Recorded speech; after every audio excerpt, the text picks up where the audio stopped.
The sun had barely risen over Babylon when King Darius rushed to the lion's den. His heart pounded. "Daniel, is he still alive?" he whispered, barely daring to hope. To the king's amazement, Daniel stepped out unharmed, not a scratch on him. The lions lay calm, as if commanded by an invisible hand. Relief flooded King Darius. His eyes widened in awe at the miracle before him.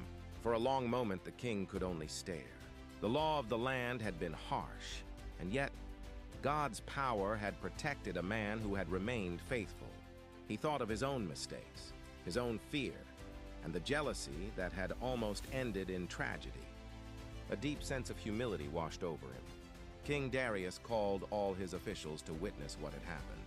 With a strong, trembling voice, he proclaimed, "The God of Daniel is the living God. He rescues, he saves, and his power is unmatched."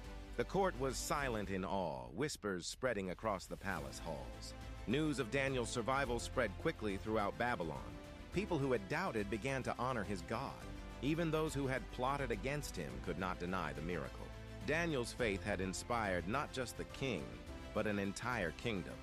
5065's King's Personal Resolution. King Darius personally blessed Daniel, ensuring his safety and elevating him to the highest rank in the kingdom. That day, the king learned a lesson he would never forget. Faith and courage, even in the face of danger, cannot be silenced. And sometimes, the strongest power comes from the smallest acts of trust. From that day on, Daniel walked boldly in Babylon, and King Darius ruled with a newfound respect for the God who could silence lions.